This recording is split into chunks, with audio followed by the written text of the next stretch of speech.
Muy buenas tardes con todos los colegas del Consejo Regional 3 de Lima, del Colegio Médico del Perú.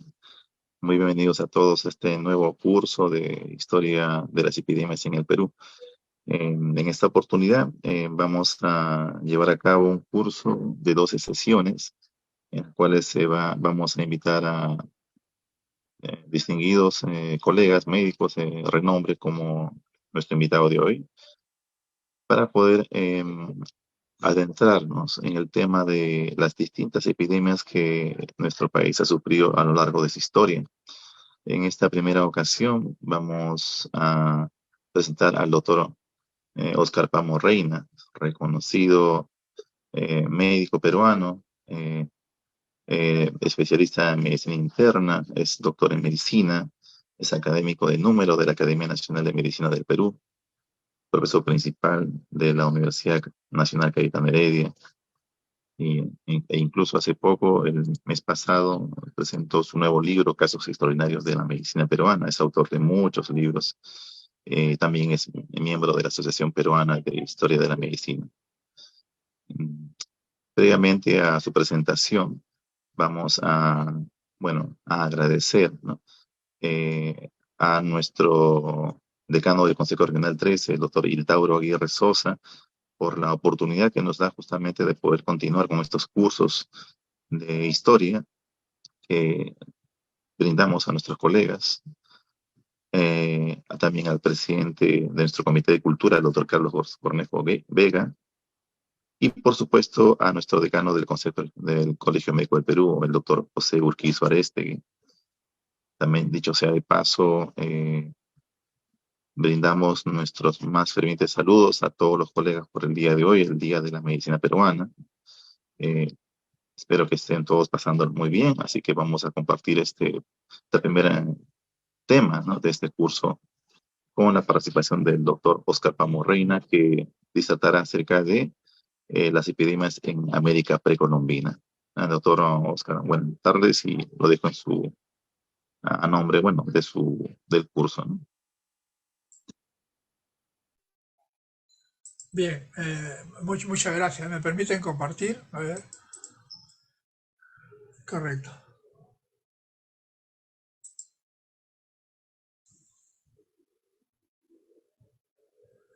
Bien, buenas tardes. Gracias al doctor Rubén Rojas, a los directivos del Colegio Médico por permitirme dirigirme a ustedes con algunas palabras, algunos conceptos sobre, yo creo que el título adecuado es infecciones y parasitosis, hay un error, parasitosis en la América precolombina.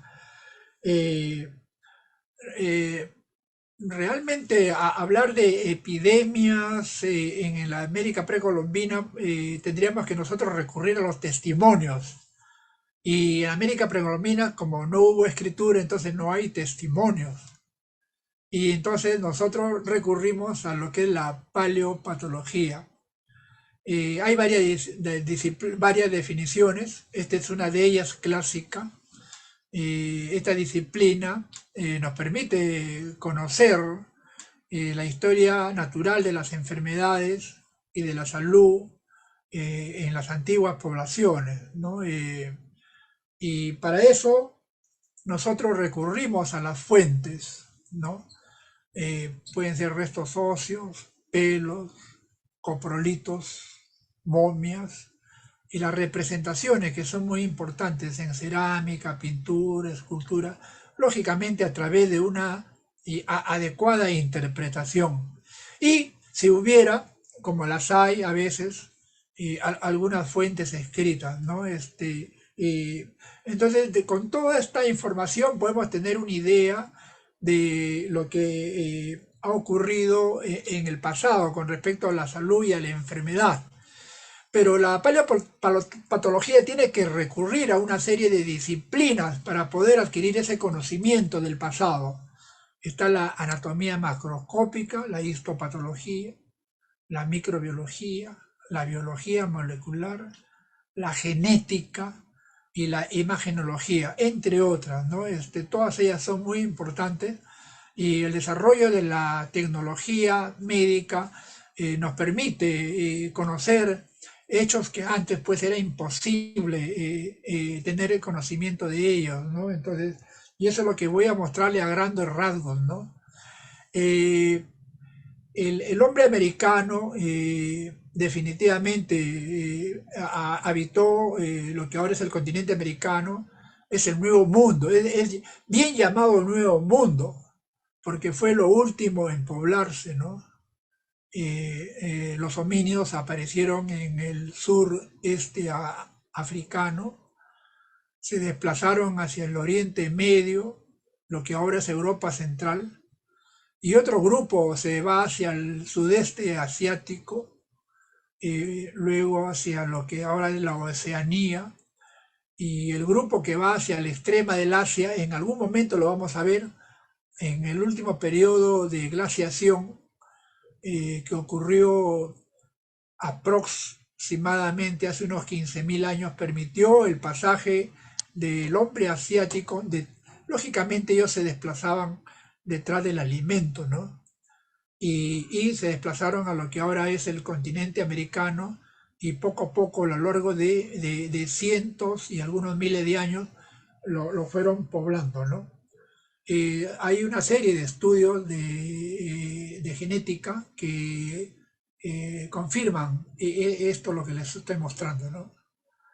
Eh, Hace unos 23.000 años, pues hubo en la última glaciación, estuvo con gran parte del hemisferio norte congelado. Esto hizo que bajara el nivel de las aguas y se formó un corredor, ¿no? En lo que ahora es el estrecho de Bering, pero toda esa zona se formó lo que se llamó la Beringia, un corredor terrestre que hizo que el hombre asiático pasara hacia el continente americano con muchas especies animales y detrás de las especies animales, ¿no? Porque el ser humano siempre se ha desplazado en busca de su alimento, la cacería. En aquella época eran cazadores, recolectores, eran pequeños grupos humanos de 50, 70, 80 personas, eran clanes familiares prácticamente, ¿no? Y la razón es porque no podían ser miles. ¿Por qué? Por una cuestión de logística, porque no había alimento para miles. Entonces eran clanes familiares que se iban desplazando en pequeños grupos detrás del alimento, detrás del cuadrúpedo o del ave, ¿no? Para ellos cazar, alimentarse, ¿no?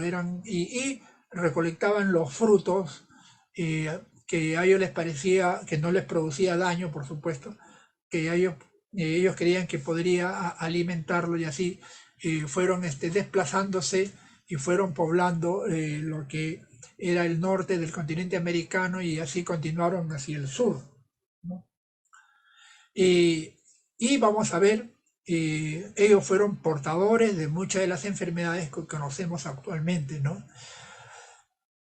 Vamos a empezar con la leishmaniasis, ¿no? Hay muchos ceramios de mochicas, sobre todo, especialmente. Acuérdense que la cultura mochica se desarrolló entre el 100 y el 800 años de nuestra era, mucho antes de la...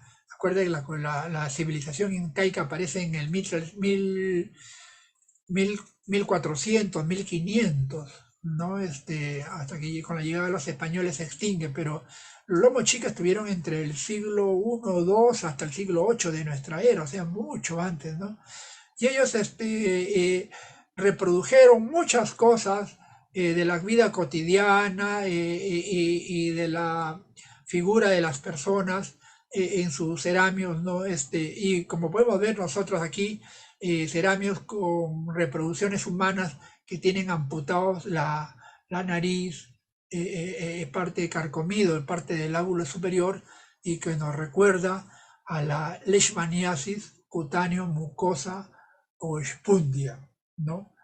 Acuérdense que hay una leishmania cutánea, hay una cutáneo mucosa y hay una leishmania visceral, ¿no? Que siempre le hemos conocido que esa visceral era propia del África y del Asia, ¿no? Pero actualmente eh, eh, se conoce con los estudios de ADN de las leishmanias que ellas son muy antiguas en el continente americano, ¿no? Tan antiguas que hay tres hipótesis, ¿no? una que haya pasado, no en el último periodo de glaciación, sino hace algunos millones de años atrás, haya pasado del Asia hacia el África. La otra hipótesis es que hace algunos millones pasó de América hacia el Asia. Y hay otra teoría de que mucho más antigua todavía, mucho más millones atrás, que cuando la corteza terrestre era una sola, era única, la Pangea, y que se va dividiendo y que especies africanas se fueron separando de las especies americanas y se forma un grupo de Leishmania, ¿no? Entonces, por eso no existe todavía la certeza de cómo es que llegó la Leishmania a América. Es un parásito muy antiguo del ser humano. Se ha descubierto que hay una leishmania visceral americana, así como el Kala Azar o leishmania visceral que nosotros siempre hemos creído de que ese es propio del África y del Asia.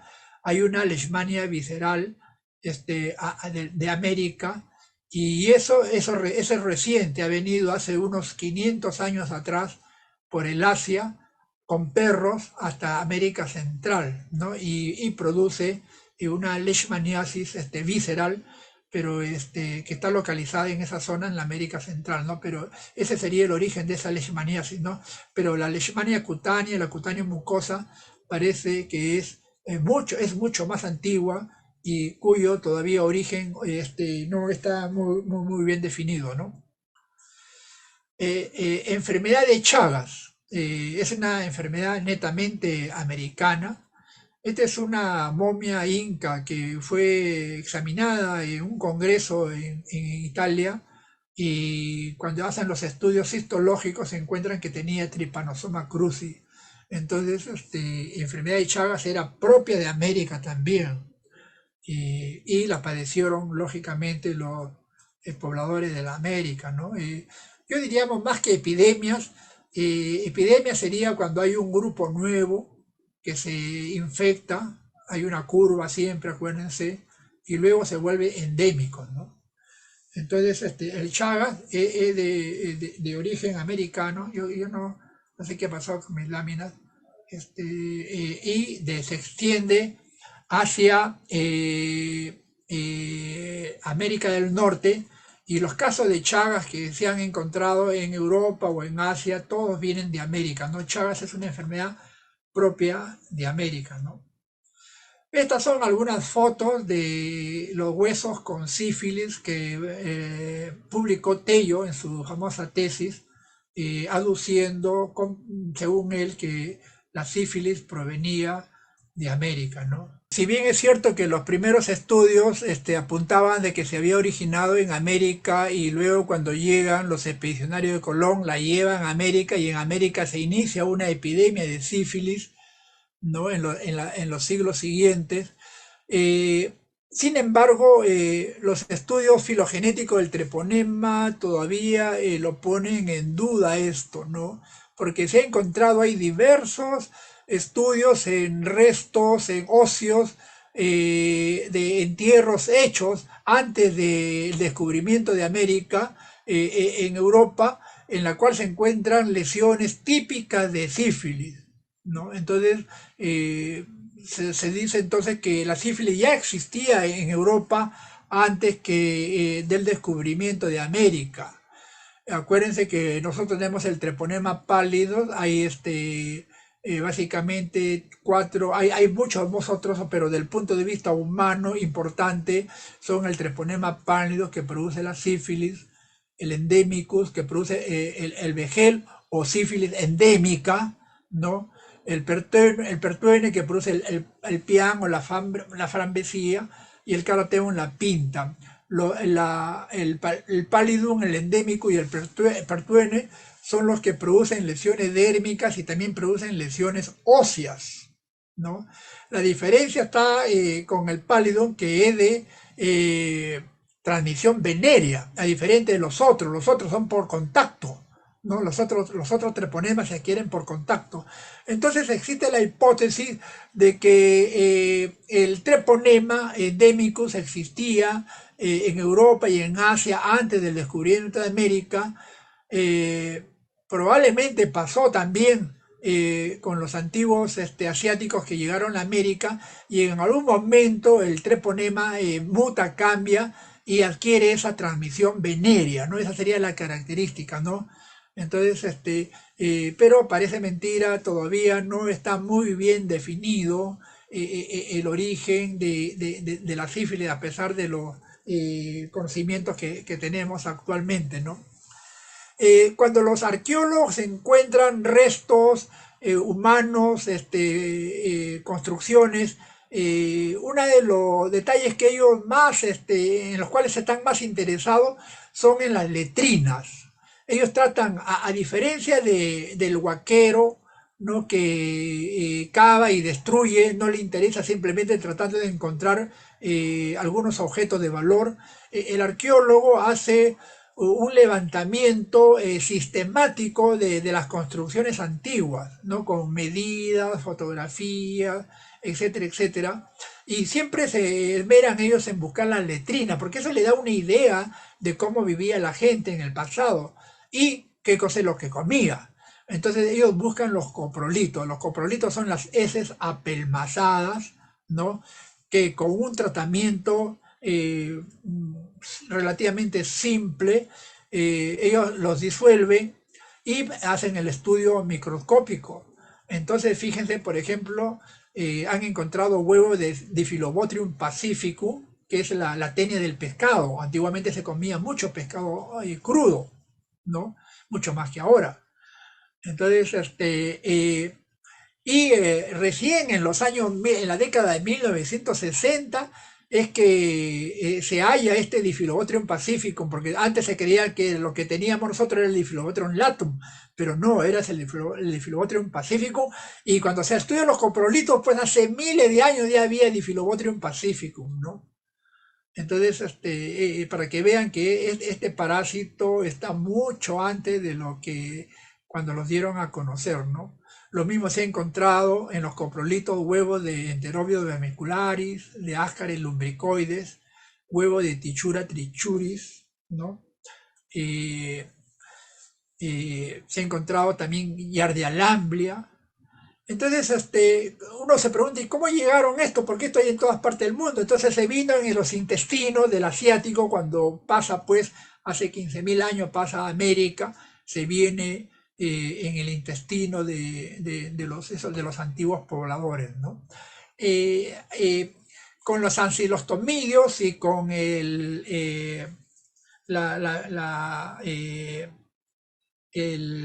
estrongiloides, hay algunas dudas todavía, ¿no? Porque estos parásitos siguen un ciclo en la Tierra, ¿no? Acuérdense que ingresan por la piel. Entonces, si el hombre vino con el hombre asiático por la glaciación, en el periodo de glaciación, es bien difícil que hayan seguido estos parásitos un ciclo en esa tierra fría, congelada, ¿no?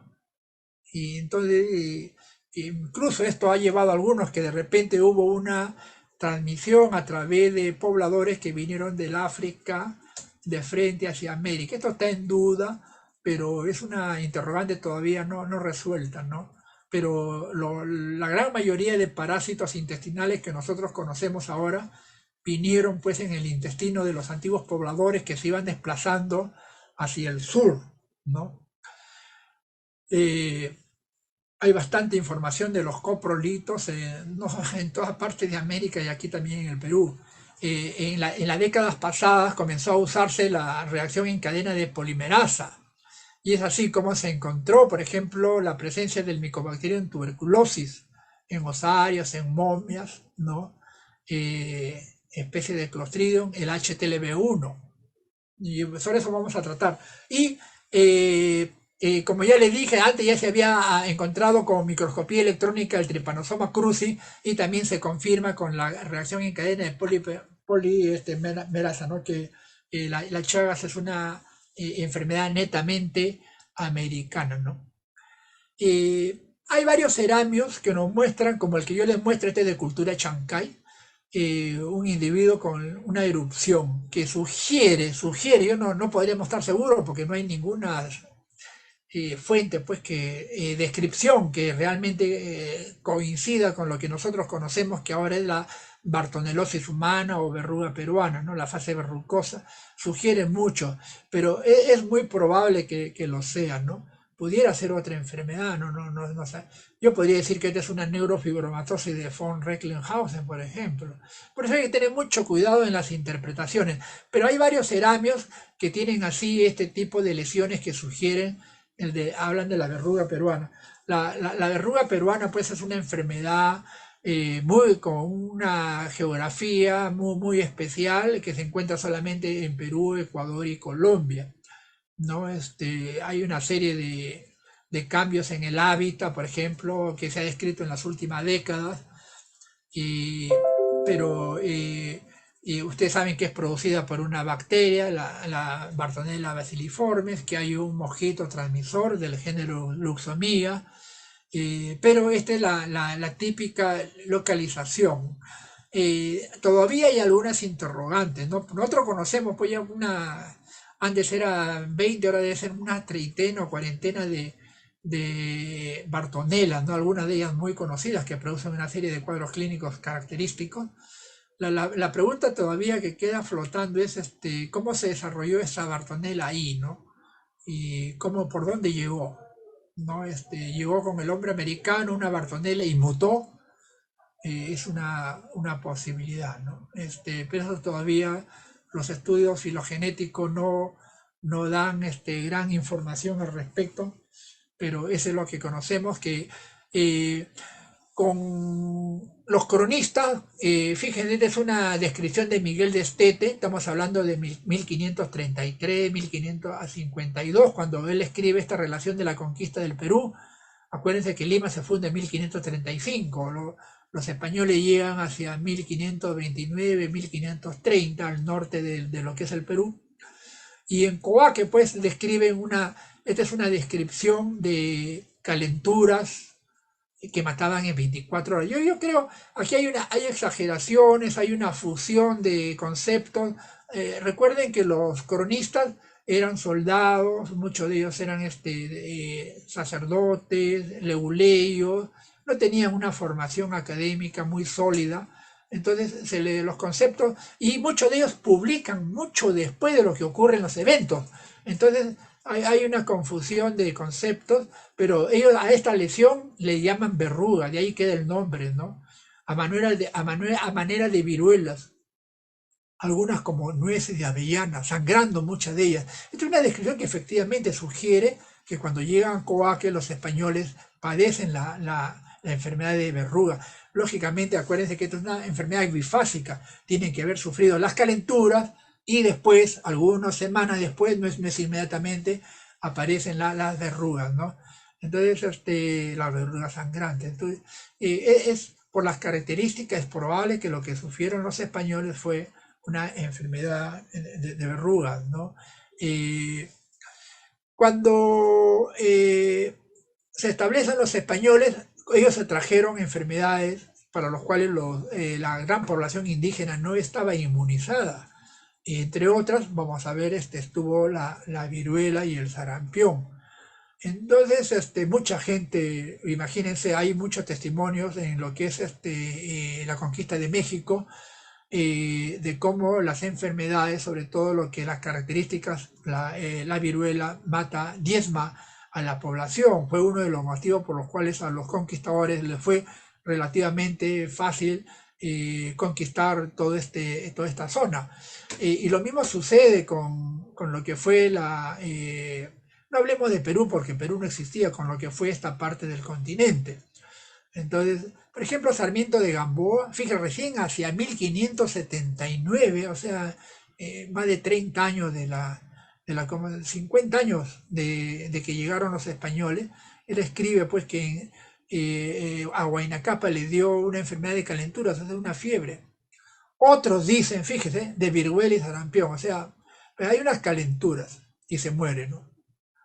Entonces, Garcilaso, que a los 19, 20 años se fue a Europa, que conoció poco, muy poco de lo que era el Tahuantinsuyo, porque él del Cusco viaja a Lima y de Lima se va a España a reclamar la herencia de su padre, ¿no? Entonces es muy poco conocido el Perú realmente, pero de lo que él recoge, dice, estando a Huayna en Quito, se baña, le da frío, el chucchu tiembla, escalofrío y calentura, o sea, fiebre con escalofrío y se muere, ¿no? De repente le dio una neumonía, ¿no? Él aquí en ningún momento habla de viruela o sarampión, ¿no? Entonces, eh, por eso es cierto que para 1529, el año en que muere Huayna Capa, vienen con los españoles, viene la viruela, viene el sarampión, pero Huayna Capa no creo que haya muerto de viruela, sino más bien de una neumonía, ¿no? Pero ya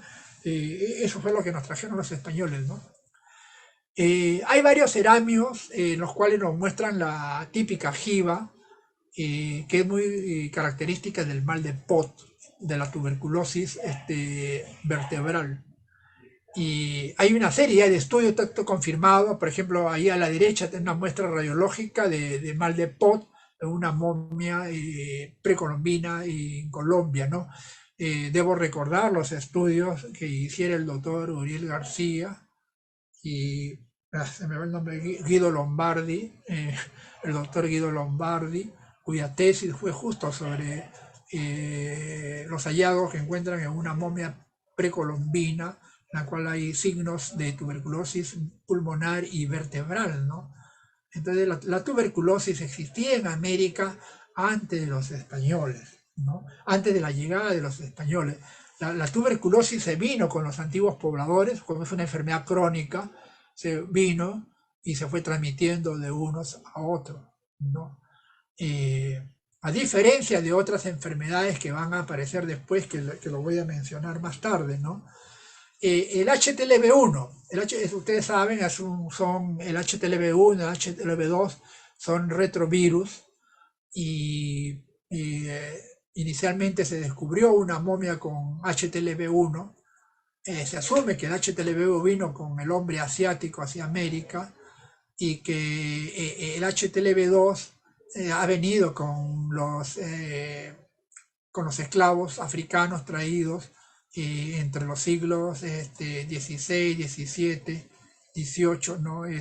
Hacia América, ¿no? Llegó el HTLV2. Pero es así como nos explicaríamos la presencia de este retrovirus. Ustedes saben que el HTLV1 es causante de la leucemia, linfoma de tipo T y otras enfermedades como la paraparesia espástica tropical, ¿no? Entre otras entidades, ¿no? Pero también este es un virus que vino del Asia y mucho más tarde vino la otra, el HTLV2, ¿no? Viruela, sarampión definitivamente vinieron del África en el siglo XVI, traídos con los esclavos que trajeron y con Europa, los europeos que vinieron, trajeron viruela, sarampión que diezmó prácticamente la población en toda América, ¿no? Esto fue realmente un problema de salud, no serio. Malaria, lo mismo. La malaria ha venido de Europa, del vacín mediterráneo. Todo el vacín mediterráneo era malárico, ¿no? Y de África. Entonces, todas las especies de malaria han venido de Europa y el África, ¿no? Posteriormente ha llegado el dengue, chikungunya y lepra. Lepra también ha venido junto con los europeos y los esclavos africanos, ¿no? Que vinieron, que trajeron los españoles, los conquistadores, ¿no? Entonces, es así como nos encontramos frente a una serie de infecciones, parasitosis, ¿no? Algunas de ellas que han nacido en el continente, otras que han sido traídas. Quizá agregar los piojos, ¿no? Cuando se encuentran las momias, se les estudia los cabellos y se encuentran de ellos que están llenos de liendres, ¿no? prácticamente en casi todas las momias. O sea, la gente, muchas poblaciones debieron sufrir de pediculosis capitis, ¿no? Los piojos en el cuero cabelludo, ¿no? Infestación por este tipo de parásitos, ¿no? Ectoparásitos. Entonces, esto lógicamente entonces propio del continente americano, porque estamos hablando de momias precolombinas, ¿no? Entonces, ustedes, con esto quiero resumir que los habitantes de la antigua América y del Perú precolombino, de la América precolombina, padecieron de enfermedades propias, ¿no? Algunas de que se desarrollaron, como la leishmaniasis, la enfermedad de Chagas, y otras que vinieron con ellos, ¿no? Como la tuberculosis y la parasitosis, ¿no? Y básicamente después les llegaría un gran número de enfermedades a partir del siglo XVI-XVII, con la llegada de los conquistadores y trayendo a esclavos, ¿no? Del África, y con ellos vendrían pues la malaria, el dengue, la chikungunya, la lepra, entre otras enfermedades, ¿no? De esta manera yo les he querido resumir lo que se conoce actualmente sobre estas infecciones y parasitosis de esta parte del continente. Digo esta parte porque no podemos hablar de Perú, porque en esa época no había Perú, pues no era de esta parte del continente, de lo que era, en todo caso, lo que era el Perú precolombino y la América precolombina.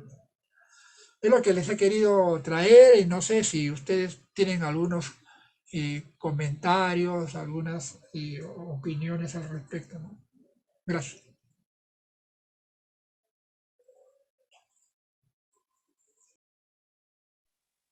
Felicitamos al doctor Pamo por esa exposición.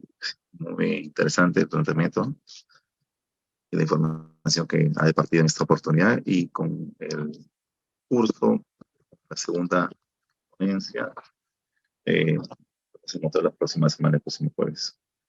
Gracias por todo.